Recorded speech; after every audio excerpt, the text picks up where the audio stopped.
Compañeros, mi nombre es Ruth Janet Vaquero y hoy les voy a hablar sobre los cuestionamientos de la asignatura de lectores autónomos. Entonces, en este momento, pues, la profesora nos solicita responder a 3 preguntas sobre las lecturas vistas. La lectura del lector modelo, que aporta al estudiante a la literatura, y sobre la lectura del señor Estanislao Zuleta. Entonces, ya entrando en materia, tenemos la primera pregunta. ¿Cuáles son las ideas o conceptos comunes y las diferencias más puntuales entre las 3 teorías? Para esto lo vamos a dividir en diferencias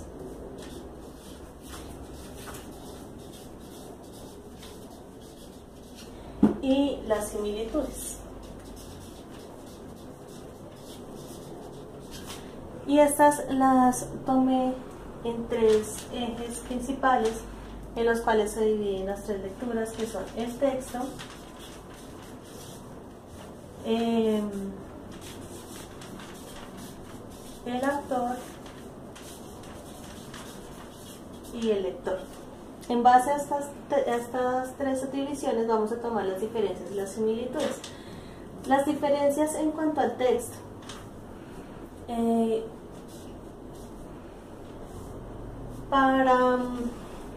cuanto a la lectura de Estanislao Zuleta, él nos dice que debemos basarnos un poco en lo que es el hombre moderno. ¿Por qué en el hombre moderno?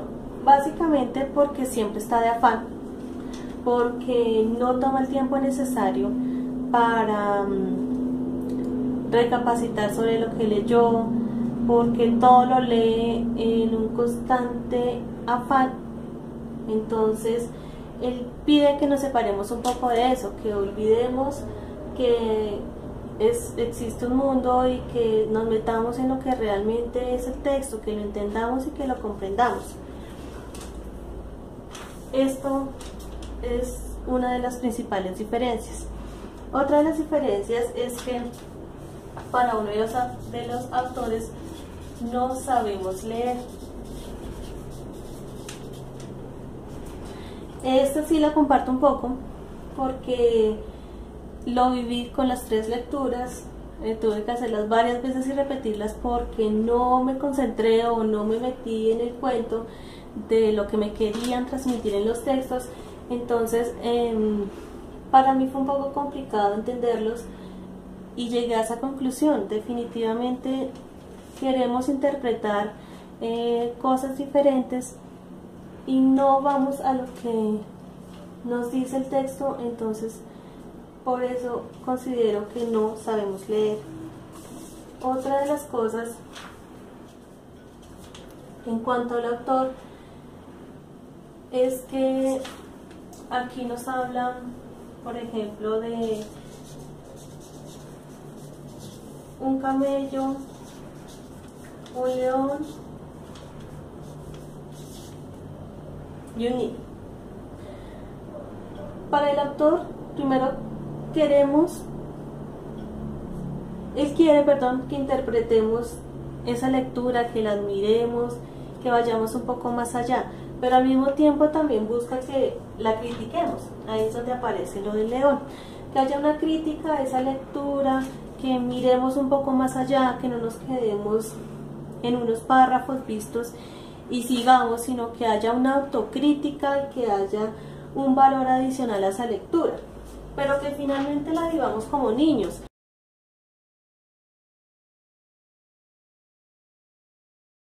Vamos a continuar con las similitudes. En cuanto a las similitudes del texto, los 3 nos indican que no hay un código común.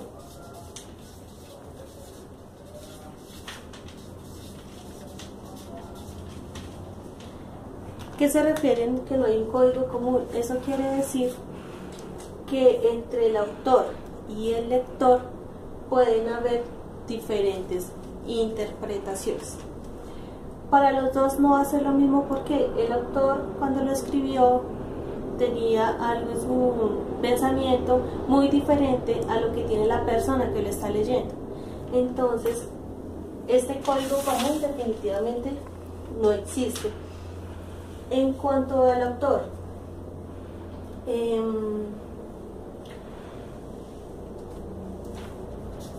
la diferencia interpretativa.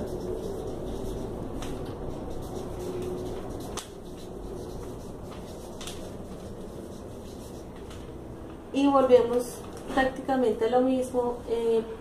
Para los tres es claro que no todo lo que el lector lee es igual a lo que el autor quiso escribir.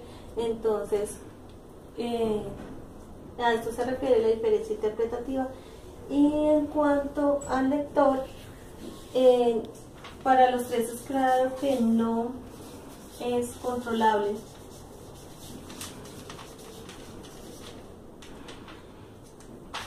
Y que es virtual. Cuando el autor escribe, no puede controlar que el lector interprete como él lo quiere. Entonces, esa es como una similitud de los tres, lo tienen claro. Cada lector va a interpretar de acuerdo a sus vivencias, de acuerdo a lo que haya hecho en su vida, de acuerdo a las otras cosas que haya leído. Entonces, dependiendo de eso va a haber una interpretación diferente. Entonces aquí están las diferencias, las similitudes, y ya vamos a pasar al segundo punto.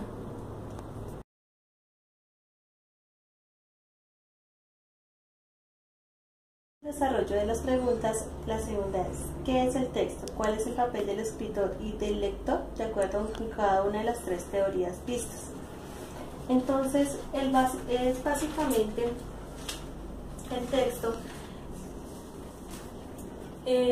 tiene códigos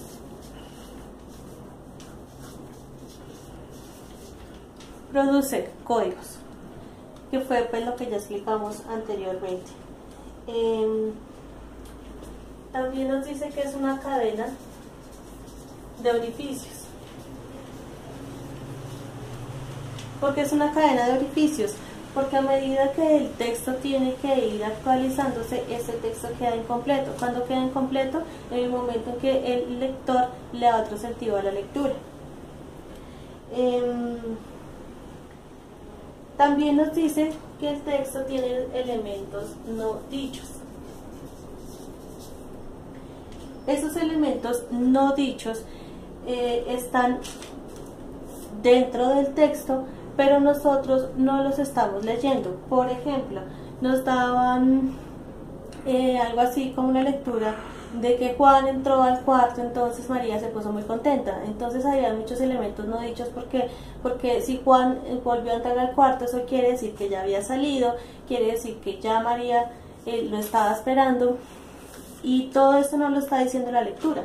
Todo eso es una interpretación que le da el lector cuando realiza el acto lector.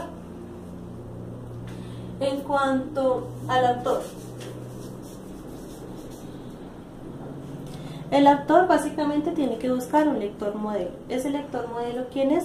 Aquel lector que va a tomar su obra y realmente va a interpretarla como él quiere. Por ejemplo, es muy difícil que a alguien que no le gusten los temas religiosos o los temas de amor o temas rosas vaya a coger una lectura de un tema como este. Entonces, ellos aquí van con el lector modelo, que el lector modelo es para quién le voy a escribir esa obra, a qué tipo de público, a amas de casa, a personas de oficina, a estudiantes. Eso básicamente nos dice sobre los autores. Y finalmente, sobre el lector, nos dice que cada uno lo va a interpretar definitivamente como pues prácticamente como le parezca, ¿no? Pues es muy difícil que una persona que no tenga alguna creencia religiosa vaya a interpretar un texto de la Biblia como si lo haría un creyente. Entonces, las vivencias también nos hacen mucha referencia a las vivencias de los lectores, porque principalmente en el caso de los adolescentes, ellos están en un mundo de constante cambio, un mundo que ya los lleva más hacia la tecnología. Entonces para ellos, por decirlo de alguna forma, para metérseles a ellos de alguna forma para que lean, no va a ser tan fácil como era en épocas anteriores. Entonces, en cuanto a los lectores, hay que hacer una búsqueda de información, hay que debatir con ellos. El profesor se convierte en una guía muy importante porque le va a ayudar al estudiante a comprender eso que de pronto para él, por su expectativa de vida, no es tan fácil de interpretar. Entonces también los profesores y los padres nos volvemos como un pilar importante en este tema.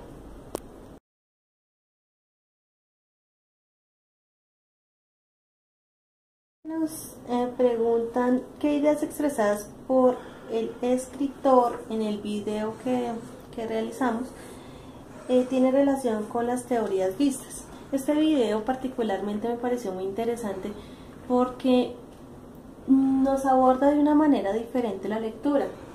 Nos indica que la lectura puede convertirse en un mundo donde vivir, que contribuye a transformar el mundo, que debemos ver los cuentos como un refugio en el cual nos aislamos, aprendemos, y cuando salimos de ese refugio somos mucho mejores de lo que éramos antes. Este me marcó mucho porque habla sobre los niños y los padres. A veces le pedimos mucho a los niños y no somos conscientes que hasta ahora son seres que están empezando a vivir, que de lo que nosotros les enseñemos, eso va a ser lo que ellos van a realizar más adelante.